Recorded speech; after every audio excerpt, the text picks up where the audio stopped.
What's up, Michigan State fans? Shake Sneaker back for another episode of the Michigan State Spartans Insider Podcast.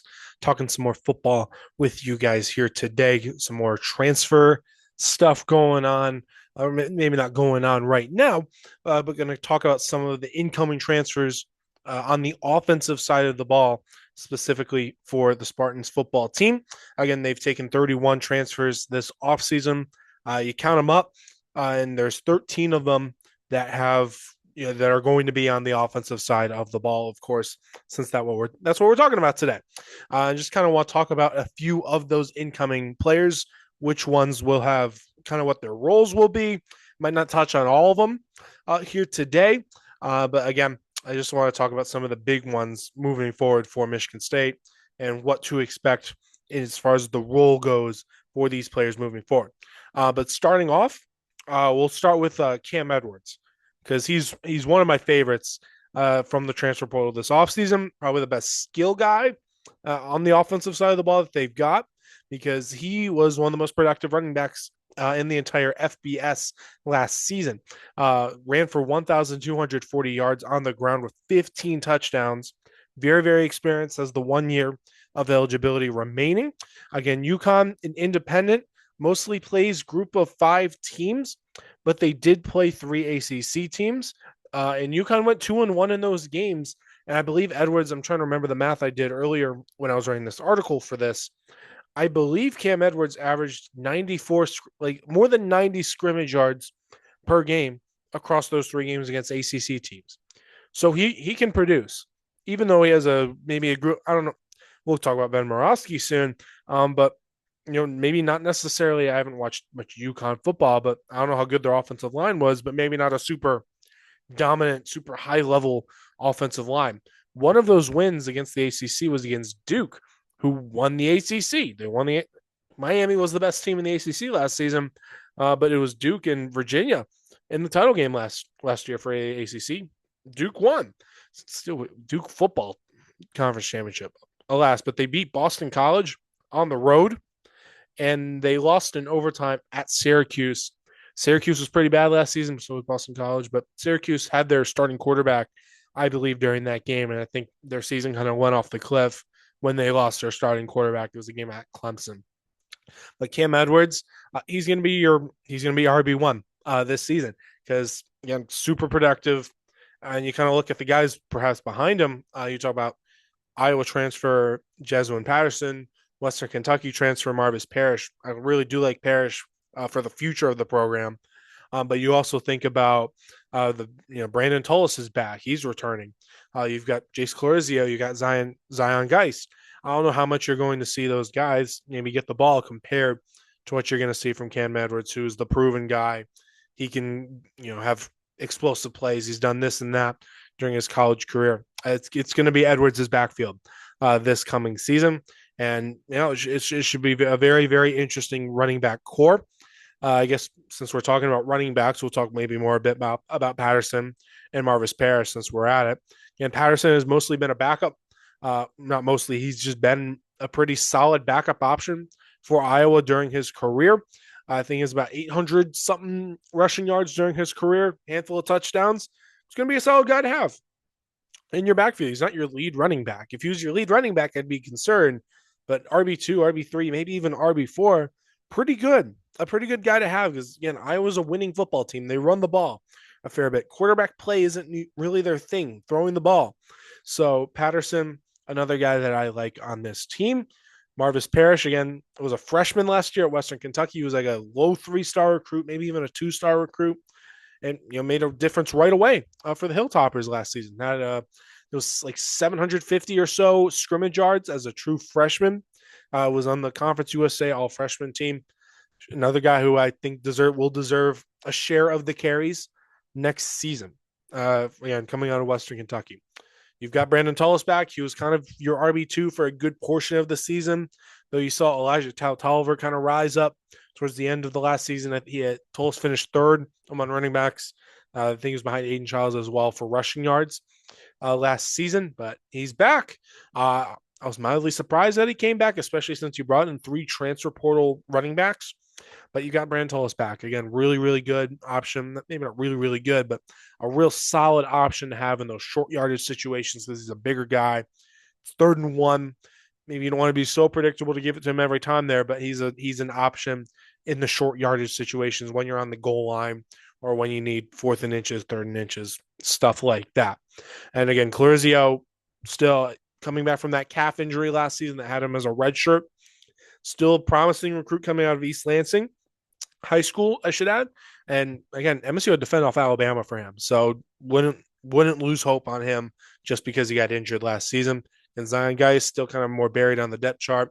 Was going to go to Western Michigan, flip to MSU later on in the draft process there. And you also kind of do have Kenneth Williams, the Nebraska transfer. He's mostly a kick return specialist, though, next season, though we did have the 67-yard carry during the spring game. So that's kind of your running back breakdown right there, but a lot of transfers coming in right there. I guess we'll stay more on the transfer side of things moving forward here, but staying with UConn, since we talked so much about Cam Edwards, Ben Morawski, he's going to be your left tackle next season, your blindside protector of Alessio Milivojevic. So very, very important. Left tackle is the position that gets paid the most in the NFL. So that when you're talking about just like what's valuable, look at what the NFL spends on players. Where are they spending the most money? Left tackle is like right behind quarterback, basically, for the most important player on the field offensively. So getting Ben Morawski was a very, very good addition. He was the very first player to at least publicly post that he'd committed to Michigan State. I think Fitzgerald had posted his helmet gift that he does whenever there's a committee. He did it a couple of times by the time Morawski actually posted it. But he was the very first guy we knew about in the transfer portal class. Rivals has him as the top incoming transfer portal prospect, rated in the low 200s overall on their transfer portal rankings. And again, he's a mauler in the run game. Had a top 10 run blocking grade on Pro Football Focus last season. He's 6'7". I think he's like 340 pounds, give or take. I do remember I was comparing him to Stanton Ramil, the left tackle from last season. He's now at Auburn. Morawski has 28 pounds on him from last season. So you're getting bigger as well at the left tackle position, which maybe isn't the greatest thing in terms of being able to move in pass pro. Morawski allowed 3 sacks last season, PFF said he did. But there was also his first season playing left tackle. He'd been playing left guard for the most part at UConn. Those were most of his snaps were. I think he was actually playing right tackle a tiny bit, but not left tackle before that. But Morawski, a very, very big, literally, addition as well to the room. Shifting over as well in the offensive line, you've got North Dakota State transfer Trent Fraley. He's going to be your center. Again, that's another addition that I really liked. He's undersized at 6'1". Kind of talked about you have the really big guy, Ben Morawski at 6'7", but then you get to the middle of the offensive line, the center, and for 6'1", that's small for a Big Ten offensive lineman. But that doesn't necessarily mean you're going to be bad.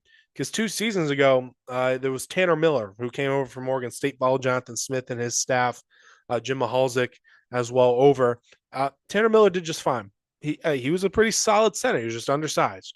That's why he didn't really get a great shot in the NFL. Maybe we'll see what Trent Fraley can do. But Trent Fraley won the FCS Remington Award last season. He was the best center in that subdivision.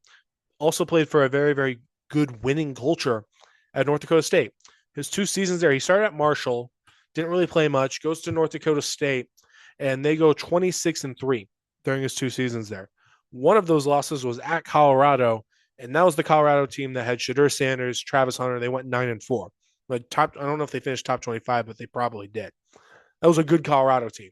And they lost by 5 on the road in Boulder. So that good teams.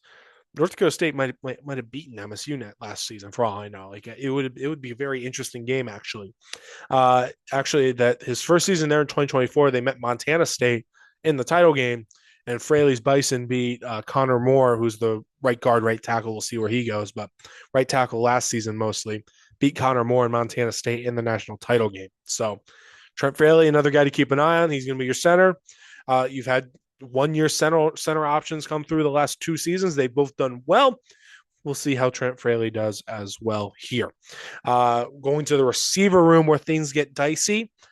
in the MSU offense because you just have unproven commodities. You have Krishan McCray in the slot, but out X and Z out wide towards the sideline area. We don't know what's really going to go on there because you got you got three wide receivers coming in from the transfer portal technically, but during the winter, the two most notable additions were Notre Dame transfer KK Smith and Michigan transfer Frederick Moore. Smith is maybe the guy I'm the highest on. I don't know necessarily. There's not a super strong opinion either way between which guy I think is better, but both of them were backups at their last options. I think Smith is like 161 career receiving yards. Frederick Moore is like 160. They're like right around the same spot through 3 seasons each playing college football. Both of them have 2 years of eligibility remaining, and just we don't really know what they look like necessarily. KK Smith wasn't playing during the spring showcase. Frederick Moore didn't get as involved as I would have liked to see him get involved as a guy who might be a starter on the offense next season. But KK Smith, especially during fall camp, going to be very intrigued to see what his role might be this coming season. You also, of course, have Jackson State transfer Jameel Gardner coming in as well, but that might be more for depth reasons. Again, you picked him up in April. Generally, when there's a transfer portal prospect available in April, it's not because teams have been falling over themselves to go get you. If you catch my drift, right there. Carson Golker, another name. Again, more pass catchers. It's another one. It's going to be very, very interesting because he's transferring up from Division II. Previously played at Ferris State, and we've seen players successfully transfer up from the Division II level, literally from Ferris State, and do very, very well at the highest level of college football. Look at Trinidad Chambliss. He's staying at Ole Miss, but got them to the college football playoff semifinal last season after transferring up from Ferris State. And very much an apples to oranges comparison, though, because you're talking about a tight end instead of a quarterback. But Golker has played quarterback before. He's thrown passes, a fair amount of them, in fact. He's played quarterback. He's played running back. He's played tight end during his college career. So this dude's very, very athletic. And we also don't really know how MSU is going to use him. Golker was another guy who was hurt during the spring showcase. We didn't get to see him line up in the backfield or line up at tight end or maybe line up at receiver or at quarterback. Those are possibilities of what you could do, but we haven't seen anything necessarily specific. I doubt they were going to tip their hand too much of how they're going to use him either. But there's very much a chance where you could use him like Taysom Hill. If you watch enough NFL football, he's with the Saints. I think he's still with the Saints. He's just kind of a Swiss Army knife. He just kind of does a bit of everything. He even does like special teams and tackles and plays defense once in a while. Like he can play quarterback. He's a threat to throw. He can run the ball. He's used to running inside the tackles. So it's going to be how Nick Sheridan, new offensive coordinator, how Nick Sheridan uses Carson Golker is going to be very, very interesting to me, especially because you are replacing your top two tight ends from last season. Jack Velling is with the Atlanta Falcons now, I'm 95% sure. And then you also have Michael Masunis, who transferred out and is now at Texas. But your only transfer portal addition, though, was Carson Golker, a Division II transfer.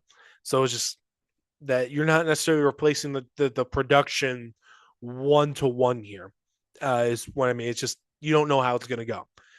I'm sure they're confident in him, but they watch him more than I do. You know, that they get the luxury of being at the practices all day, watching film all night. And no, I'm very interested to see how Carson Golker does moving forward. You've got backup. I guess if you want to talk about the backup quarterback option, you've got Cam Fancher. If you remember the very first game of the Jonathan Smith era, Cam Fancher was the starting quarterback for Florida Atlantic. Dude did not stop running all night, partially because they had pressure on him that entire game, but I think he had like 25 rushing attempts total. His helmet came off a few times, but Fancher's very experienced. He's a sixth-year senior. He's got starting experience. He won the starting job at UCF last season, actually, but got hurt, so he didn't really play. He got a medical waiver. One more season, decided to come to Michigan State, and I'm sure fully knew that he was just going to be the QB too. And he seems to have accepted that because Fitzgerald is, whether Fancher has liked it or not, he's already named Alessio Milivojevic the QB1 moving forward. But Fancher, a left-hander, interesting. If he ever comes into the game, it might make things a little tricky on the receivers, become because the spin is in a different direction from when Milivojevic or righty is. So sometimes you might see more drops from left-handed quarterbacks, but that's just a bit of an adjustment period to deal with moving forward. But yeah, I guess other ones to run through. I mean, you've got Nick Sharp. He'll be playing left guard next season. Again, played for Nick Tabacca, the offensive line coach at Wake Forest for a while, was at South Carolina last season, started a handful of games for the Gamecocks last season. A lot of experience on the offensive line. That's one of the things I really like. I think it's just straight seniors next season projected at least on the offensive line. You could easily see Morosky, who's a senior, Sharp, who's a senior, Fraley, who's a senior, Luka Vincic, who's technically a senior. He'll have some more eligibility left, and then Connor Moore, who's also a senior as well. You've also got Robert Wright from Georgia Southern, was a starter last season there, but will probably be in a backup role as well coming in to next fall. But yeah, that's kind of a quick little summary of the offensive side of the ball from the transfer portal coming in. There's an article on 5 players specifically here. You can find that at Michigan State Spartans on SI or at SpartanNation.com. There'll be more podcasting content coming your way right here, wherever you are watching or listening to this. But signing off once again, though, I'm Jacob Hatzanika. I'll see you guys around.